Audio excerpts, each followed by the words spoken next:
This show is a Hopful Media podcast production. What is...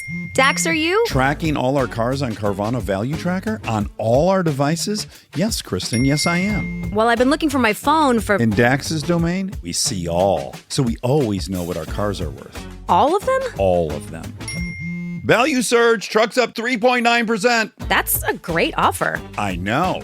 Sell? Sell. Track your car's value with Carvana Value Tracker today.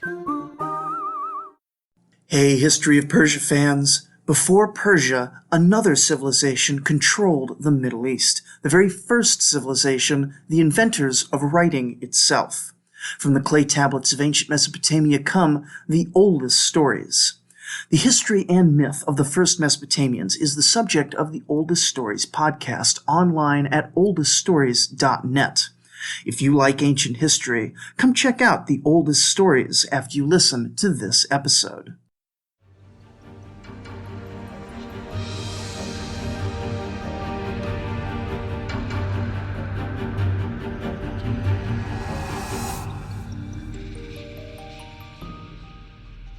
Hello, everyone. Welcome to the History of Persia. This is episode 145, From Antiochus to Ashoka. Last time, we covered a grab bag of historical events, including the foundation of many new cities and wannabe cities that never quite made it to proper urbanization. That also included building up a couple of temples in Babylonia, reorganizing the administrative structure of the empire, shifting the capital district to northern Syria, and continuing combat in Anatolia. It all culminated with the rebellion of Eumenes I of Pergamon, who turned his city into a small, independent state near the Troad. This time, we are shifting gears to the other side of the empire to cover a long span of time that we just don't have a lot of information on. The last time we checked in with the Indian subcontinent, Chandragupta Maurya had just beaten Seleucus Nicator and traded a few hundred elephants for the entire Indus Valley, the Hindu Kush, and the easternmost provinces of the Iranian plateau.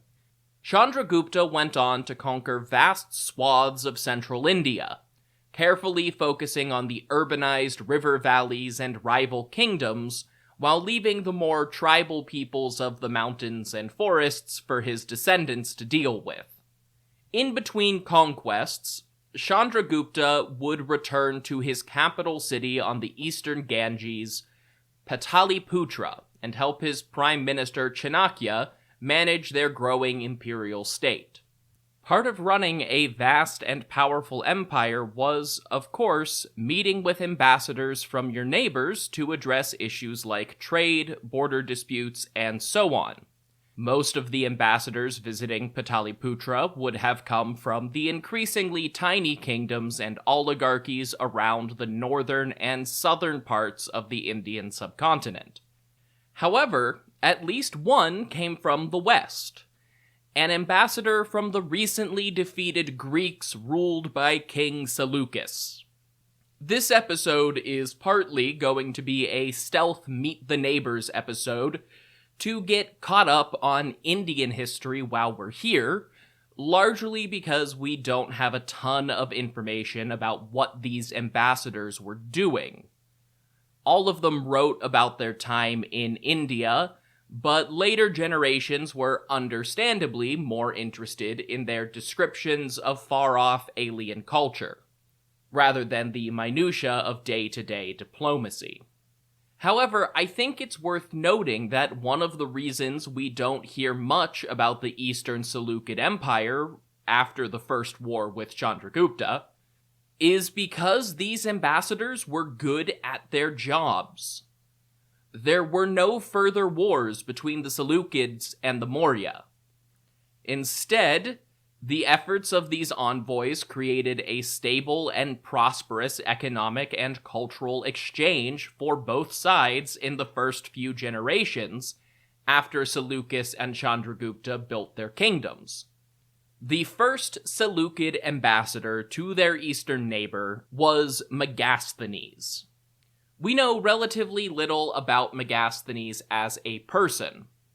Presumably, just given his generation, he was one of the many Greeks to emigrate into Seleucid territory. In all likelihood, he was a veteran of either Alexander's wars or the early wars of the Diadochoi in some capacity. Regardless, Megasthenes would have arrived in the east at the latest during Antigonus Monophthalmos' tenure as ruler of the Upper Satrapies, starting his career in the region under Sibirtius, a high-ranking officer of little note under Alexander, who wound up as satrap of Arachosia following the partition of Babylon. It is a shame that we don't know more about how and when Megasthenes got to Arachosia, because it would explain a lot about his relationship to Seleucus. Sibirtius had generally opposed Seleucus during the latter's first term as satrap of Babylon, but he submitted to Seleucid rule after the Babylonian War against Antigonus. Then, when Chandragupta annexed Arachosia, Sibirtius apparently came as part of the package deal, retaining his position as governor under Mauryan rule in an odd system of an Indian conqueror delegating authority to a Greek conqueror in a province defined by the Persians and inhabited by only a small handful of any of those groups alongside the native people. Arrian claims that Megasthenes traveled with the army of Alexander the Great, which is certainly possible, but Arrian is also the only ancient author we know of who actually liked Megasthenes' writing. So he may have been trying to make the diplomat sound more credible as an ethnographer. Modern historians debate whether or not he was really a Seleucid diplomat, with some arguing that he could have gone to India on Antigonus's orders instead. There is a certain amount of logic to that, given his home base with Sibirtius. However, that idea runs into conflict with the most likely dates for Chandragupta's conquest. As usual, I think it is best to assume that the ancient authors who cited Megasthenes as a source probably knew more than we do, and can be taken at their word that Megasthenes claimed to have been Seleucus's ambassador. Megasthenes was probably charged with negotiating the finer details of the Seleucid Maurya Treaty and establishing where exactly the borders would be defined. These were both brand new states, constantly at war with their neighbors. So we can assume that there were discussions about tax policies, hiring mercenaries from one another, shipping rights, extradition, and so on. We don't know any of the details, of course, but that can all be inferred from the basic details of the situation. Megasthenes' big contribution to the historical record was actually being the very first European to travel to and write about the regions of central and eastern India. To do his job, Megasthenes had to cross the Punjab and travel up the Ganges to meet with Chandragupta and his ministers in Pataliputra, giving him never-before-recorded perspective on India as a whole. So naturally, much like Ctesias and Nearchus before him, more reputable Western historians in the centuries after Megasthenes ridiculed his account of the East as unbelievable and full of lies. Also, much like those earlier examples, it's incredibly hard for modern historians to parse fact from fiction, from borrowed facts and fictions, from poorly described facts and fictions. Megasthenes saw more of India than any Western author before him, but he still only saw a very small sliver of Indian geography and culture. essentially just what he could observe along the major rivers and roadways between Arachosia and Pataliputra, as well as life at the Mauryan court. He clearly supplemented his personal experiences with stories told by Indians he met and other familiar sources. For example, he repeated Herodotus's famous description of gold-digging ants and Theseus's tales of unicorns. That said, I've discussed before how both examples have pretty reasonable explanations when you look at them as poorly understood descriptions of real phenomena. Herodotus's ants were potentially mistranslated descriptions of marmots burrowing in gold-rich soil. Theseus's unicorns were almost certainly a poorly described rhinoceros. In fact, Megasthenes says that Theseus got his description wrong and described something even more rhino-sounding. Megasthenes also brought new descriptions into the fore, describing monkeys larger than the biggest dog. There's no primate besides humans quite that big in India, but the rest of his description is pretty consistent with the iconic Indian logger monkey, which is pretty big as monkeys go, just not bigger than a large dog. He also describes enormous flying scorpions that sting indiscriminately, and winged serpents that release urine that can cause putrid sores. At a glance, these flying monsters sound ridiculous or terrifying. Under further inspection, there's a pretty good chance that he is talking about giant wasps and cobras. Wasps, including the Asian giant wasp, get a lot bigger and more dangerous in tropical regions like India than Europeans would be familiar with. They also can have more distinctly segmented bodies and atypical coloration that might lend itself to being described as a flying scorpion. A snake that secretes venomous fluid, hunts at night, and spreads wings is a ringer for the iconic Indian cobra. It just doesn't actually fly. And both of these explanations make a lot more sense if you remember that they were being described through a language barrier. Other animals, dismissed as fantasy by early critics, are even more obvious. Like a snake so large it can swallow large animals whole. That's a boa constrictor. Or a small fish off the Indian coast that is rarely seen alive but floats to the surface and stuns anyone who touches its body. That's an electric eel. Then there are more familiar and accurately described animals. Megasthenes wrote extensively on how Indians raised and bred elephants in captivity, something the Hellenistic kingdoms would always struggle to do themselves. That's not to say that everything is secretly flawless. He still wrote about tribes of people with no mouths, no heads, or the heads of dogs. He also seemed to struggle with the diversity of religious philosophy in Mauryan territory.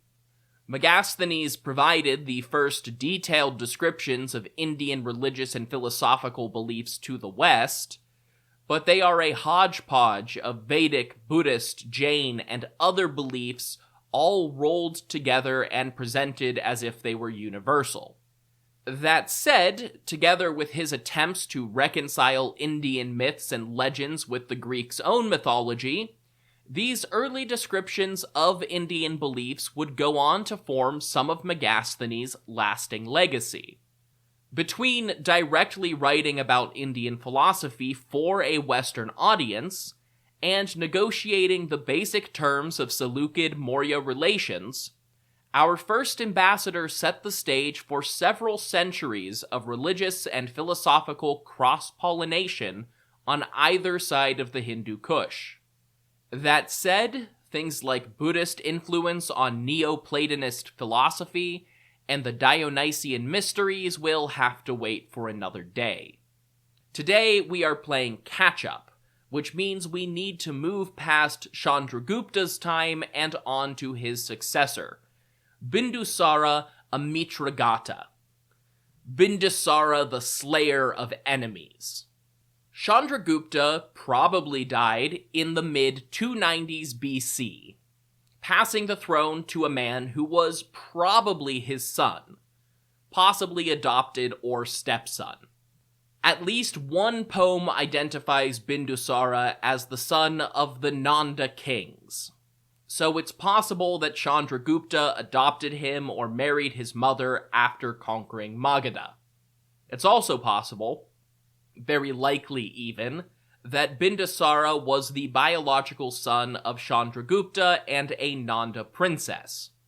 The 12th century CE Jain legend, Parish Ishta Paravan, at least claims that he did marry a Nanda princess. Megasthenes probably wasn't living at the Maurya court anymore when Bindusara came to power, and given that the ambassador was probably the same age as the old king or older, he too likely died in the mid-290s. To the best of our knowledge, there was no formal Seleucid embassy to India for at least a decade. That said, the Seleucid princess sent to marry Chandragupta, and any half-Seleucid royalty produced from that union, would still have been around as an informal presence in Bindusara's court. That is, after all, the whole point of a marriage alliance like that. You get to have relatives in foreign affairs for at least a generation. Like his predecessor, Bindusara's history is known primarily through religious texts, epic poems, and historical fiction, all written many centuries later, but his time in power followed general trends that are pretty typical for this sort of second generation in a rapidly built empire. The major military theater of Bindusara's reign was in Deccan, a large plateau that makes up most of inland southern India. Modern historians debate whether or not this was a fresh conquest, suppression of a revolt, or somewhere in between. For what it's worth, coming from someone who has not read nearly enough about this time and place, something in between would make sense to me.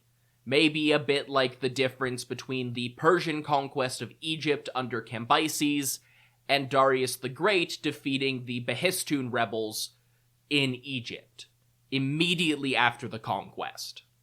A region is conquered, the conquering king dies, and the region declares independence. When the new king arrives and defeats them again, is that suppressing a revolt or just finishing a conquest started by his predecessor? That's more a question of perspective than anything else. Regardless, Deccan marks the real transition point. Once Chanakya was more or less out of the picture, Bindusara had to make his empire his own. Militarily, this meant continuing attempts at expansion, but much like the Persian Empire 250 years earlier, all of the big prizes had already been won, and their ability to continue expanding started to run into practical limits of manpower and logistics in the 3rd century. Tamil Sangam literature occasionally references a Mauryan conquest of Tamilakam, the southernmost region of mainland India.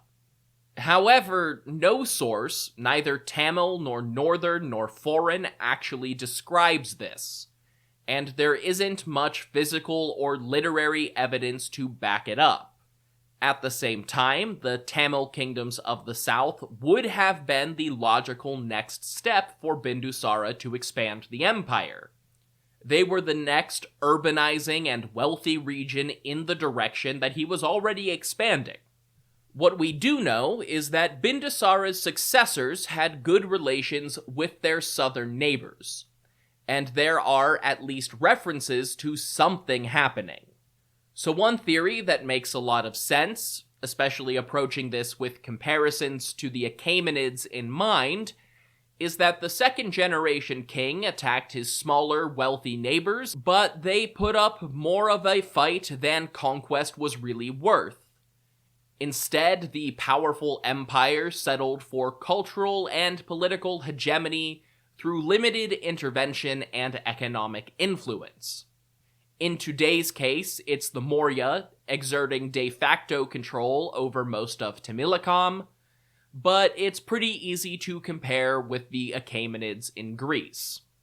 One of the more surprising aspects of Bindusara's early reign is that Chanakya, the Maurya Empire's first prime minister, was still alive and advising the new king, even though he was at least 20 years older than Chandragupta.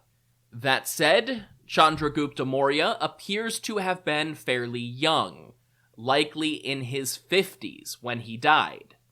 So Chanakya, living into his 70s with a much less militant lifestyle, isn't beyond the realm of possibility. What happened to Chanakya under Bindusara's reign is up for more debate. At least 3 accounts of the early Maurya period end with Chanakya retiring as an ascetic in the forest, content with a very successful life and quietly passing the torch to a new generation. That's possible, but those same sources are also the ones that are either more fictitious or moralizing. The Jain text Rajavali Katha even says that both Chanakya and Chandragupta quietly retired, which is very unlikely. A very, very late source, the Tibetan monk Taranatha, wrote a history of Buddhism in the 16th century CE, working from now lost or inaccessible sources that say Chanakya was given official control of Deccan after its conquest in a sort of retirement package. Those are the favorable versions of the story. The Parish Ishta Parvan tells a darker tale. Chanakya was trying to set Bindusara up for success by appointing his own successor as prime minister, a man named Subandhu. But Subandhu wanted to speed up his own rise to power and revealed a secret to the king. When Bindusara was born, Chanakya was the presiding physician at court and had to perform a C-section. That was entirely realistic in ancient medicine, but without modern blood-clotting agents and surgical precision, all but guaranteed to be fatal for the mother. Bindusara was enraged, blaming Chanakya for his mother's death, and fired the old man, not understanding the reason behind the surgery. When someone finally explained that both the king and his mother would have died without intervention, it was too late, and Chanakya refused to come back to the royal service. Subandhu was tasked with convincing his predecessor to return, and just murdered Chanakya instead. It is not a particularly likely story, given that it relies on a several weeks gap between your mother died in a C-section and this is what a C-section is for.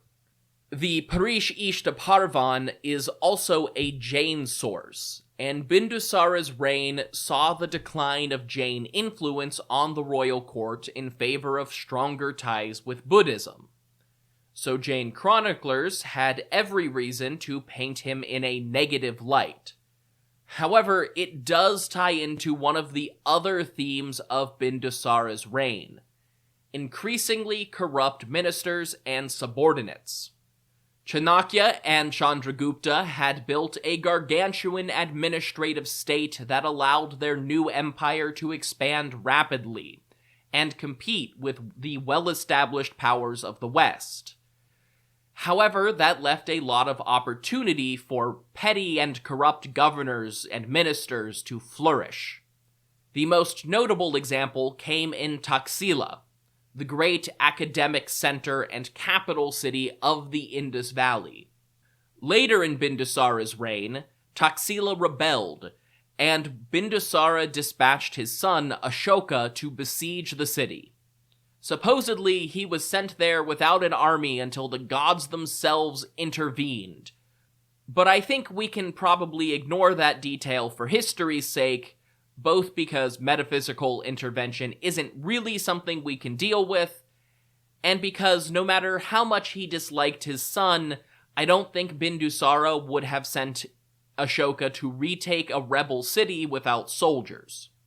When Ashoka arrived in Takshila, the rebel leaders of the city explained the situation. It was not a war of secession. They had no problem with Bindusara, Ashoka, or Maurya rule in general. But the governors appointed to run the Indus Valley were corrupt despots that overtaxed their people. All Ashoka had to do was promise to replace the governors, and they were happy to let him into the city for more detailed negotiations.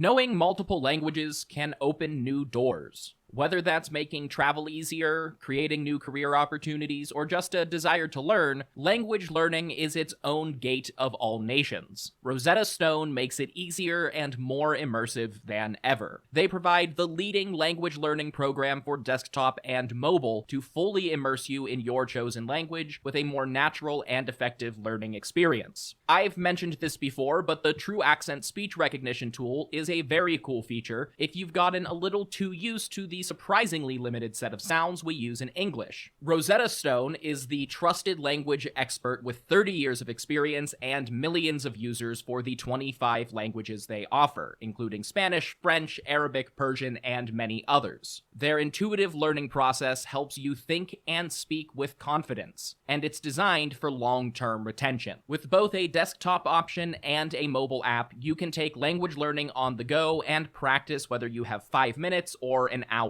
Plus, it's an incredible value with a lifetime membership to all 25 languages, so you can learn as many as you want, whenever you want. Don't wait. Unlock your language learning potential now. History of Persia listeners can grab Rosetta Stone's lifetime membership for 50% off. That's unlimited access to 25 language courses for life. Visit rosettastone.com/today to get started and claim your 50% off today. Don't miss out. Go to rosettastone.com/today and start learning today.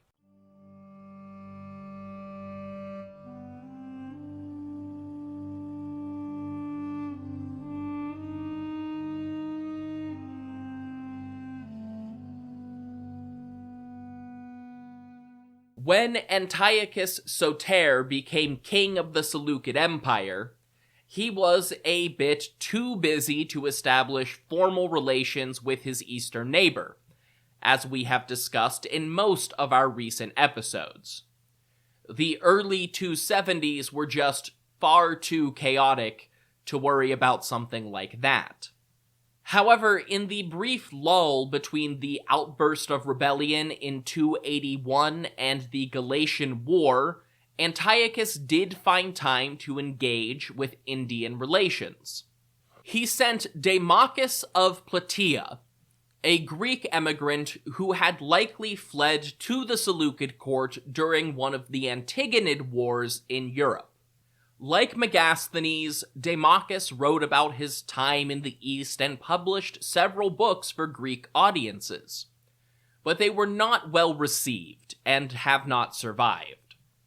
Most of the later references to his work cite him primarily for general details about India alongside other Indica authors and describe Deimachus as particularly unreliable. Once again, some of this must be down to poorly worded second-hand descriptions, because Deimachus does seem to have spent a fair amount of time in Mauryan territory. He couldn't have been wholly ignorant, as his critics suggest.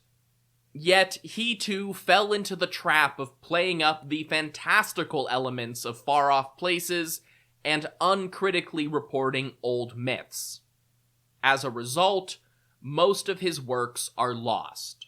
Again, this episode isn't about the details of cultural and philosophical exchange, but one of the great casualties of later generations' dislike for Deimachus is probably a work titled On Piety, apparently a Greek description of different Indian religious beliefs. And this was part of one of the more interesting developments in Mauryan relations with the West under Bindusara, a very intentional policy of cultural exchange. No two cultures can exist right next to one another without some sort of cultural influence spreading back and forth. But Bindusara seems to have made a real effort to do this on purpose. According to the 2nd century CE philosopher Athenaeus, Bindusara once requested an odd trio of imports from the court of Antiochus I: date wine, figs, and a sophist, that is, a teacher of Greek rhetoric and philosophy. Antiochus responded by saying that he would send the wine and the figs right away, but by law he could not sell a sophist. Apparently, it never occurred to him to ask for volunteers rather than selling one of his professors into slavery, but I digress. The fact that Bindusara wanted a Greek educator in his court points to an intentional interest in foreign philosophy. And while Antiochus didn't provide that, other Westerners might have. Ptolemy Philadelphus, all the way in Egypt, sent his own ambassador to India. The Ptolemies were very far away by land, but remember from the first Syrian War episode, Philadelphus engaged in a very intentional effort, in a directed effort to colonize the coast of the Red Sea. He was trying hard to achieve a naval and merchant presence in the Indian Ocean, in large part so he could trade with Eastern Arabia and India directly. So Egypt sent a man named Dionysius, likely near the end of Bindusara's reign. Apparently, Dionysius also wrote an Indica, but we don't even get ancient book reviews for that one. Bindusara came to power before either of the Western monarchs he negotiated with, and he died before either of them as well, likely sometime in the 270s. He left an empire primed for civil war. Bindusara's favorite son and chosen successor was Sushima, according to the Ashoka Vedana. Other accounts are more vague and don't explain the succession plan in detail, but they agree that it did not go as intended. Unfortunately for Sushima, he was only his father's favorite candidate. Sushima had just recently failed to suppress a second revolt in Takshila and returned home with the important city still up in arms. The ministers and nobility largely sided with his brother, Ashoka, a competent military leader and political strategist. Had Sushima or one of his brothers had just a bit more standing with the nobility, it could have fractured the empire, but most of the government rallied behind Ashoka, discarding Bindusara's final wishes and installing their preferred candidate as king instead. Sushima and many other princes were killed on the new monarch's orders. Ashoka the Great is much, much too important of a historical figure for me to just cram in at the end of an episode, and I fully intend to come back to him at some point. His reign overlaps with Antiochus I and the next two Seleucids, so we have time. However, his most important contribution to foreign relations and one of the most important events in Indian historiography is usually dated to the reign of Antiochus I, so I want to get him in here with just the most basic summary. Later legends present Ashoka's time as a prince as a time of divine omens and prophecies, building him up as a chosen monarch. But Bindusara had good reason for not wanting Ashoka to succeed him. Ashoka's father was willing to give him important positions as a governor, but only ever as a subordinate. Because the young Ashoka Maurya, just about 30 years old at this point, was a monster. The Ashoka Vedana, the epic about Ashoka's life, and several other briefer sources besides describe his evil deeds. He would give his nobles and courtiers meaningless but impossible tasks to prove their loyalty, then execute them for failure.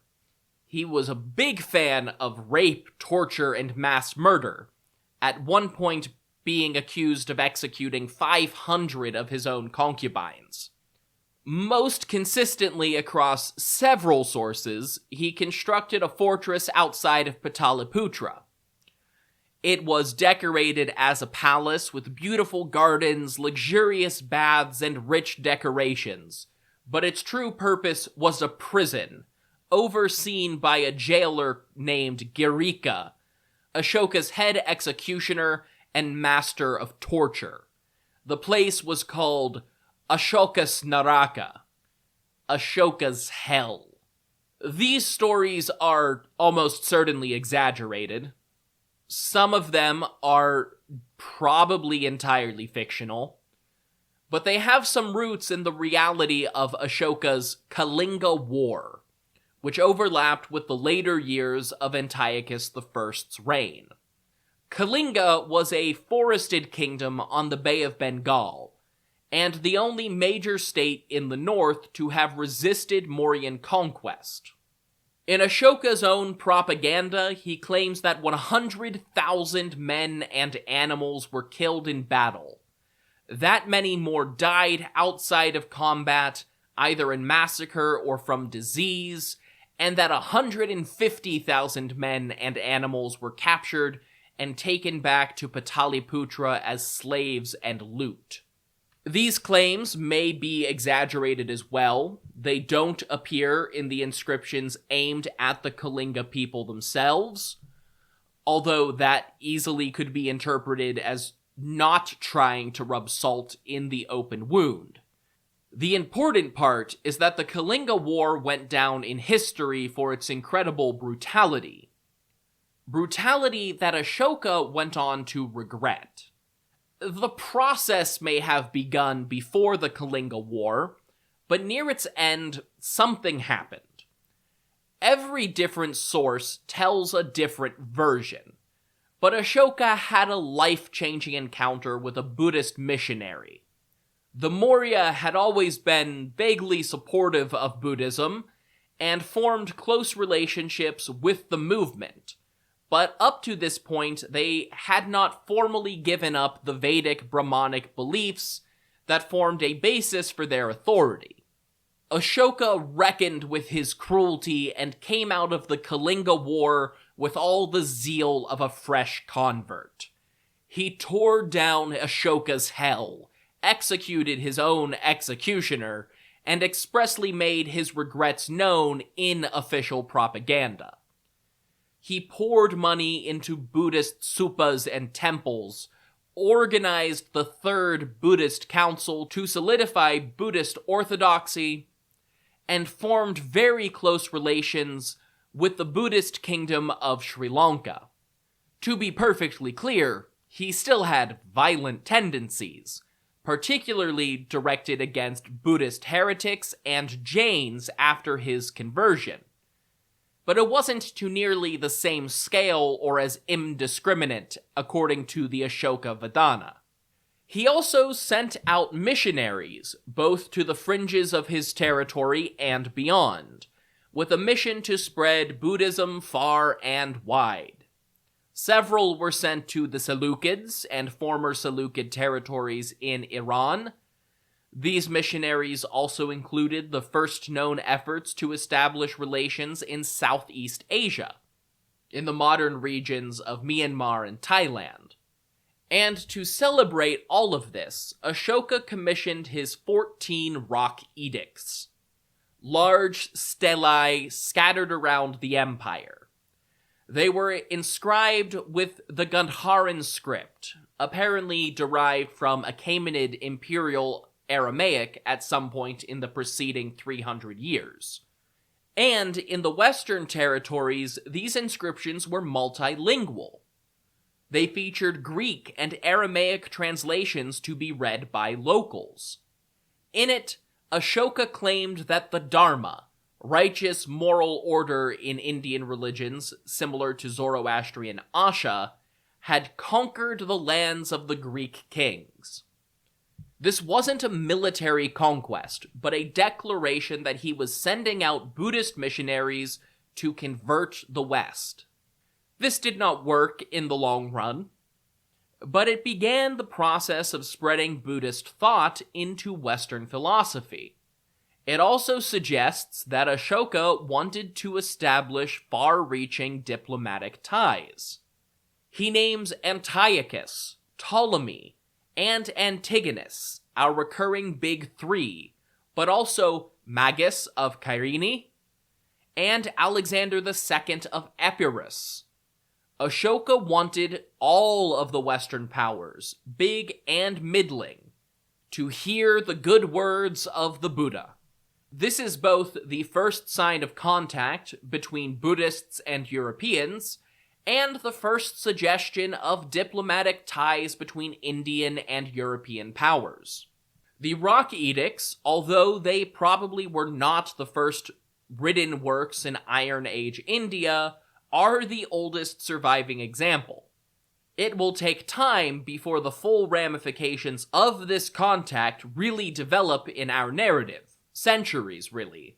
But they're out there now, and we will be dealing with the lingering presence of Buddhist influence for the next 800 years. Like I said, there's so much more to say about Ashoka. He will be around for a while.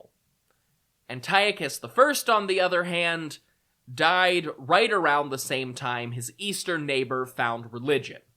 So next time, we should really talk about the Seleucid royal family.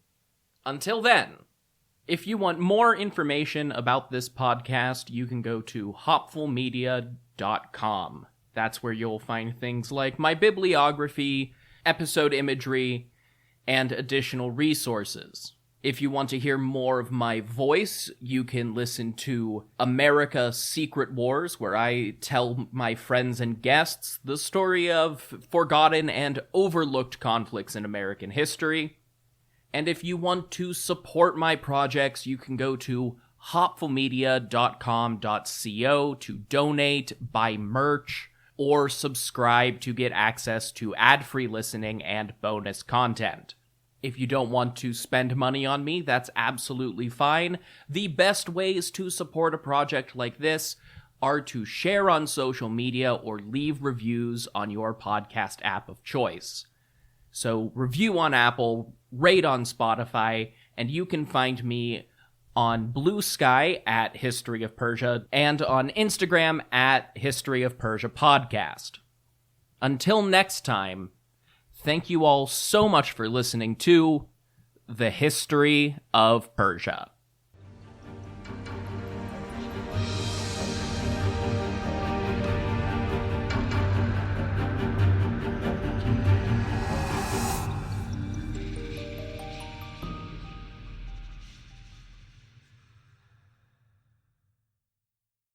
Your old or broken phone can let you down when you need it most.